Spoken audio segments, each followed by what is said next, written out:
Před stadionem pražské Slavie je stále náš reportér Luboš Rosý. Zápas sice skončil před 22. hodinou, ale podle mých informací tam fanoušci ze Srbska stále ještě jsou. Luboši, je to pravda? Jsou srbští roudí pořád ještě na stadionu a je tam klid?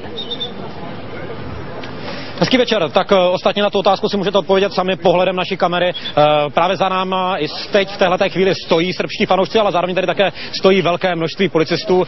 Ostatně to, co teď můžete vidět, tak to je trošičku jiná tvář srbských fanoušků, protože na rozdíl od toho, co se dělo v pražských ulicích kolem zmiňované 18. hodiny, tak od začátku fotbalového zápasu od té 20. hodiny byl, řekněme, na stadionu klid. Jeden z fanoušků se teď podíval také do vysílání České televize. Abych dokončil tu myšlenku, byl na stadionu klid.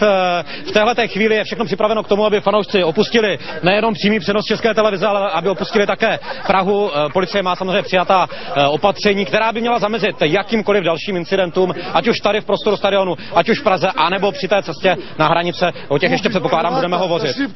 No, Luboši, máš tam veselo, zkusíme ještě jednu otázku. Kdy odjedou fanoušci ze země a jak je zajištěna bezpečnost při jejich přesunu na hranice? Včera rabovali při cestě sem benzinové pumpy na jihu Moravy.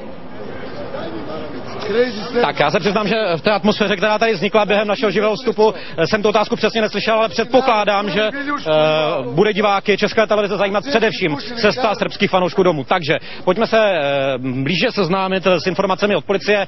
Především to klíčové sdělení je to, že většina benzinových čerpacích stanic by měla být v době odjezdu fanoušků minimálně přes území České republiky zavřená. Z toho důvodu, aby fanoušci srbské Crvené zvezdy Belgrad nemohli případně opakovat to, co se jim v uvozovkách podařilo v těch včerejších večerních hodinách, případně také dnes, aby nedošlo k rabování, aby nedošlo k případnému žádnému útoku na pracovníky benzinových stanic nebo také k případným krádežím. Teď pravděpodobně nemáte možnost vidět, alespoň ne v té kvalitě, kterou jste viděli před malou chvíli, protože fanouškům se podařilo zhasnout naše světlo. Nicméně to poslední sdělení je, že nedošlo na stadionu už k žádným větším výdržnostem ani násilnostem. Ode mě všechno. Luboš Rosý, reportér České televize, velmi odvážný vstup. Děkuji za informace i za odvahu.